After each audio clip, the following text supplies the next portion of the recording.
Hello friends, आपका मेरे channel learn with Reshu में स्वागत है। Welcome back to my channel. तो आज मैं आपको पढ़ाने वाली हूँ या बताने वाली हूँ कि स्ट्रीम एपीआई जावा में क्या क्या रोल अदा करती है, कैसे हम स्ट्रीम एपीआई का यूज कर सकते हैं। तो बेसिकली स्ट्रीम एपीआई होती क्या है, स्ट्रीम एपीआई क्यों हम यूज करते हैं।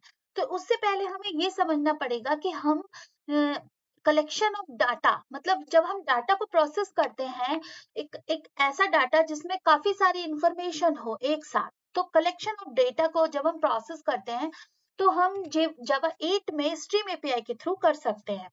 और उसके लिए क्या, अब कलेक्शन ऑफ डाटा कैसा भी हो सकता है, इंटीजर हो सकता है, फ्लोट हो सकता है, डबल हो सकता है, कोई भी ऑब्जेक्ट ऑफ डाटा हो सकता है, कोई ऑब्जेक्ट हो सकता है। जैसे कि फॉर एग्जांपल हमें कई सारे लैपटॉप्स का इंफॉर्मेशन को सेव करना है, एक ऑब्जेक्ट को सेव करना है, कई सारे ऑब्जेक्ट्स को सेव करना है, या फिर उनको मैनिपुलेट करना है। जैसे कि अगर हमें कलेक्शन ऑफ डेटा से कुछ चीज फिल्टर आउट करनी है, या फिर हमें कुछ ऐड करना है, या हमारे पास कोई डेटा है जिसमें से कुछ न्यूमेरिकल वैल्यूज को सम करके एग्रीगेट करके, मतलब कई तरीके के ऑपरेशंस हम परफॉर्म कर सकते हैं स्ट्रीम एपीआई से। तो बेसिकली स्ट्रीम एपीआई को हम कब यूज करते हैं, जब हमें किसी कलेक्शन ऑफ डेटा को प्रोसेस करना होता है, मैनिपुलेट करना होता है, फिल्टर करना होता है, हमें उसके ऊपर कुछ ऑपरेशंस परफॉर्म करने होते हैं। तो पहले क्या होता था, फॉर लूप के थ्रू हम अरे या अरे लिस्ट या लिस्ट या फिर कलेक्शन ऑफ डेटा को प्रोसेस करते थे। लेकिन जावा 8 के बाद जब ये स्ट्रीम एपीआई आई, तो हमने क्या किया, स्ट्रीम एपीआई का यूज करके हम डेटा को बहुत इजीली एक लाइन ऑफ सेंटेक्स से हम उसको सॉल्व कर सकते हैं, कई सारी कॉम्प्लेक्स इक्वेशंस को। ठीक है।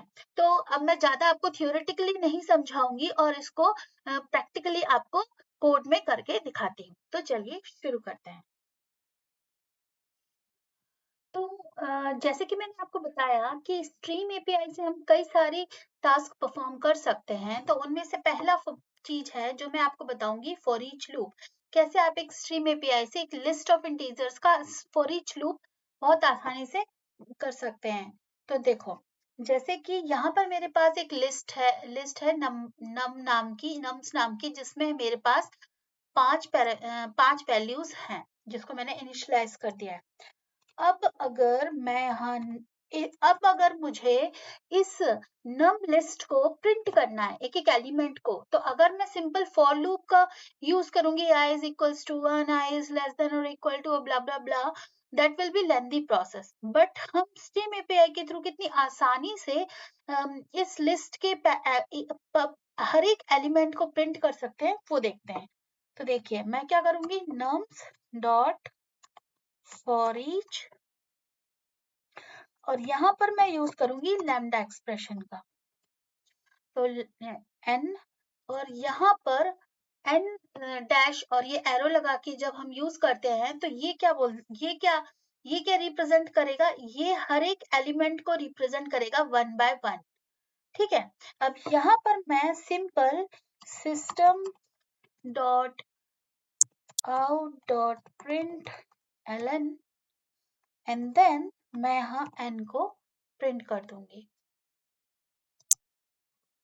तो मेरा जो है सिंपल टास्क परफॉर्म हो जाएगा इस एक लाइन के कोड से।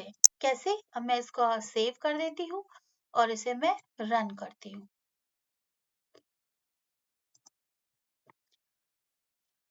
तो ये देखिए, हम इस एक लाइन के कोड से फॉर ईच लूप लगाकर मैंने डायरेक्टली इस वैल्यूज को यहाँ प्रिंट कर दिया। तो कितनी आसानी से मैंने स्ट्रीम एपीआई का यूज करके, फॉर ईच लूप का यूज करके मैंने ये यूज कर लिया। इसको मैं ऐसे भी लिख सकती थी, चलो वो मैं आपको आगे आगे वाले सेक्शन में बताऊंगी कि कैसे मैं इसको और मैनिपुलेट कर सकती हूँ। चलिए,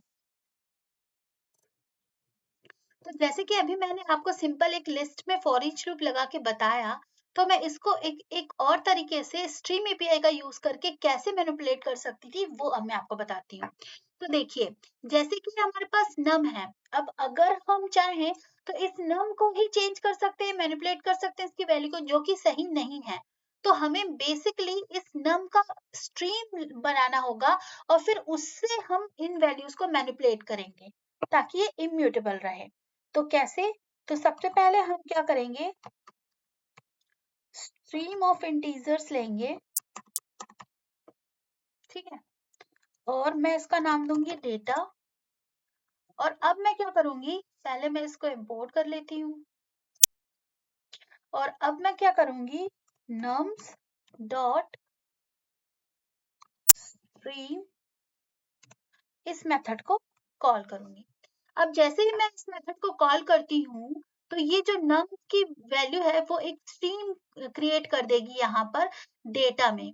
तो हमारे डेटा वेरिएबल में इन वैल्यूज की स्ट्रीम बन जाएगी। स्ट्रीम मतलब एक नदी की तरह, जिसमें काफी सारी वैल्यूज, काफी सारी चीजें प्रवाहित होती हैं, उसी तरीके से ये एक स्ट्रीम है वैल्यूज की, ठीक है, इंटीजर वैल्यूज की।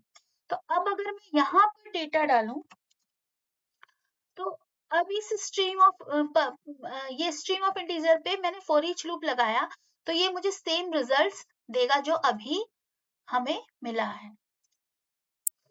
ये रिजल्ट्स आ गए। अब मैं आपको बताती हूँ कि फॉर एग्जाम्पल अगर मुझे इन वैल्यूज का डबल करना है, मैप करना है इनको डबल में, तो मैं कैसे स्ट्रीम एपीआई का यूज करके इन वैल्यूज को डबल कर सकती हूँ। तो फॉर एग्जाम्पल यहाँ मैंने फॉर ईच लूप लिया है।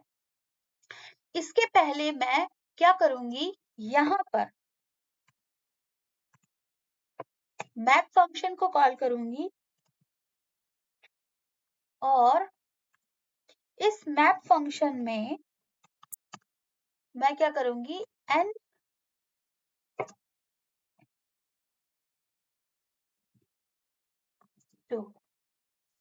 ठीक है, ये किया मैंने। अब ये मैप हो गया। उसके बाद मैं क्या करूंगी, फॉर ईच को कॉल करूंगी, और n लैम्डा एक्सप्रेशन के थ्रू मैं वही करूंगी, system dot out dot println, और यहाँ मैं n को प्रिंट कर दूंगी। तो इस तरीके से मैंने क्या किया, स्ट्रीम ऑफ वैल्यूज को लिया, उसको मैंने डबल किया, और डबल करने के बाद मैंने फॉर ईच लूप में उसे प्रिंट कर दिया। अब देखते हैं रिजल्ट क्या आता है।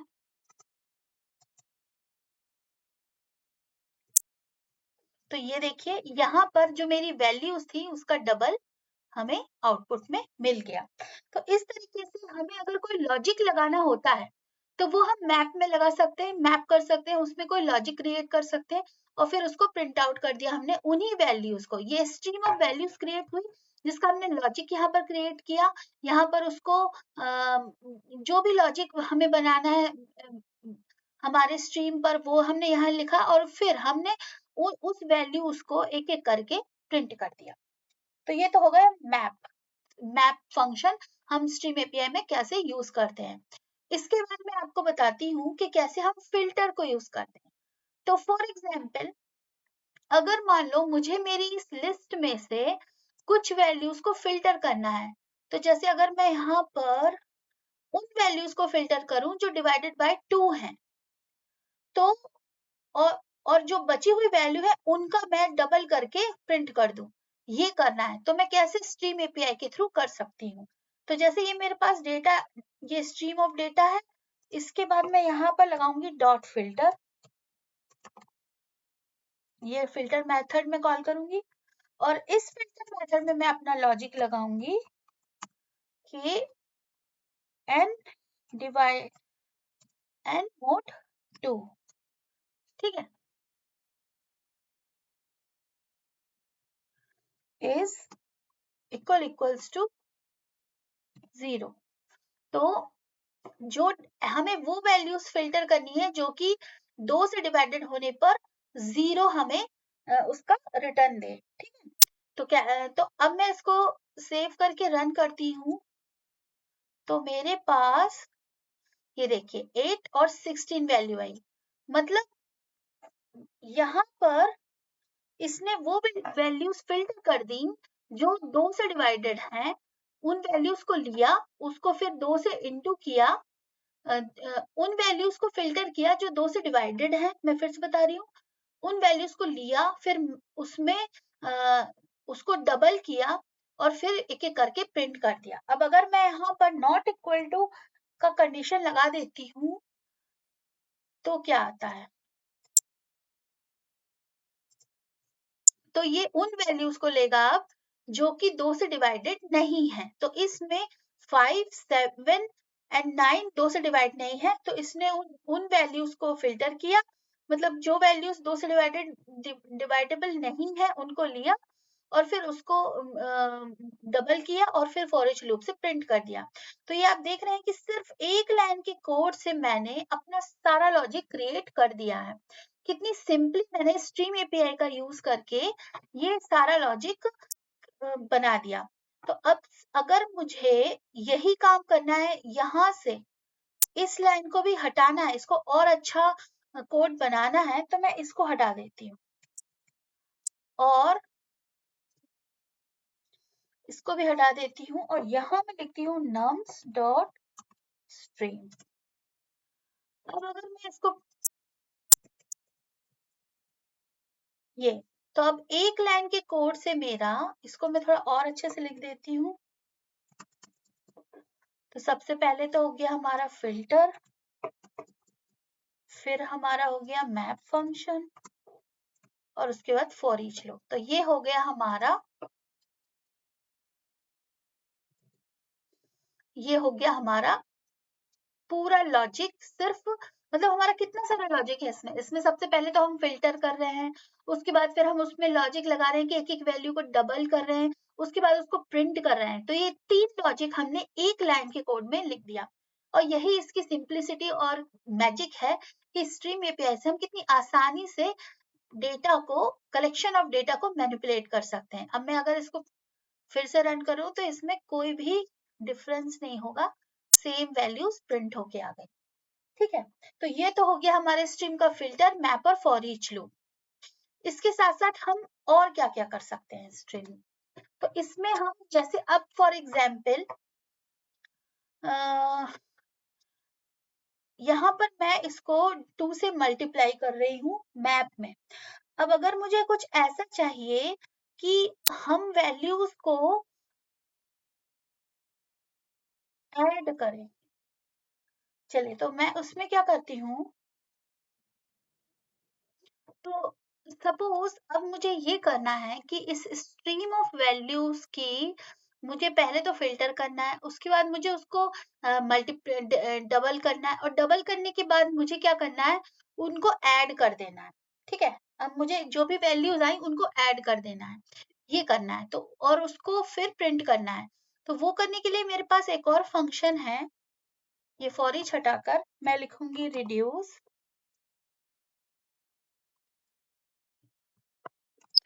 और यहाँ पर मैं दूंगी 0,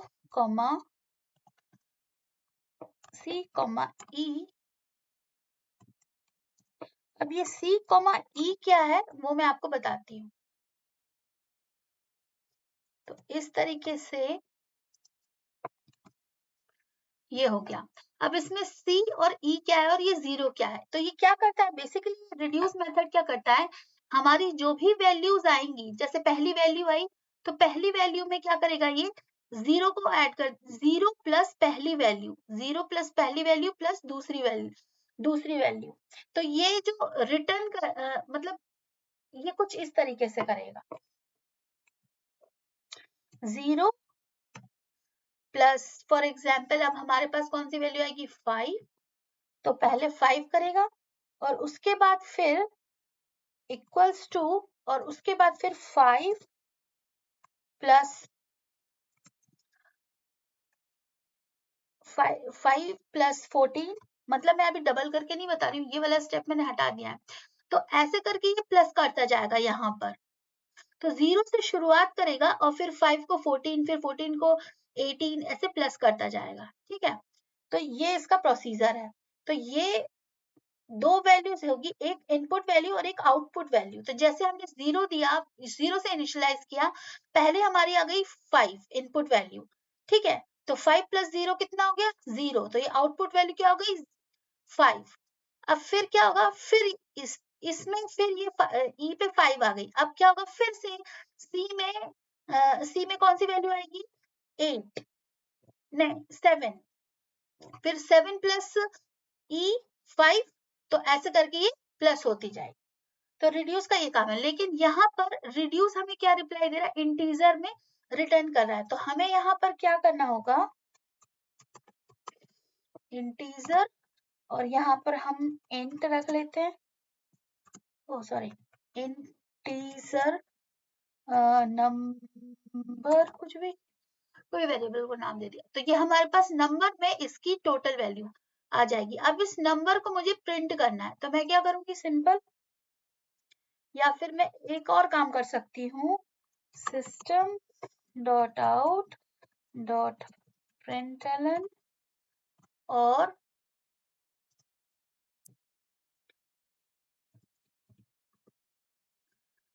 इस पूरे को प्रिंट कर दूंगी मैं, और इसको हटा दूंगी। तो इस तरीके से हमारे एक सेंटेंस में पूरा कोड आ जाएगा। तो ये हमारा एक सिंटेक्स हुआ, पूरा एक लाइन का कोड हुआ। System dot out dot println में मैंने एक स्ट्रीम लिया, लिस्ट का मैंने स्ट्रीम बनाया, स्ट्रीम से मैंने फिर उसको फिल्टर किया, फिल्टर करने के बाद मैंने उसे डबल किया, उसके बाद फिर मैं उन्हें ऐड कर दूंगी। ठीक है, अब मैं इसको रन करती हूँ, तो इसका जो आंसर होगा वो आप देख सकते हैं, 42। कैसे, सबसे पहले हमने क्या फिल्टर किया था, 5 इंटू 2 10, 7 इंटू 2 14, 10 और 14 24, और 9 इंटू 2 18, एंड 24 प्लस 18 42। तो इस तरीके से हमारा आंसर आ गया। तो आई होप आपको स्ट्रीम एपीआई की ये कुछ मेथड्स समझ में आई होंगी। इसमें एक चीज और मैं आपको बताती हूँ, जैसे कि मान लो मुझे शॉर्ट मेथड का यूज करना है, जैसे कि ये जो है रिड्यूस हटा देती हूँ मैं, और इसके बाद सॉर्टेड करके लिस्ट को, मुझे स्ट्रीम एपीआई की सॉर्टेड लिस्ट को प्रिंट करना है। तो अब देखते हैं क्या आता है। अभी मैंने, ये हमारे पास ये स्ट्रीम बन के आई, लेकिन अब मुझे इसे प्रिंट भी करना है ना, मतलब इसकी लिस्ट लेनी है, तो इसको क्या करूंगी मैं, फॉर ईच लूप लगा दूंगी।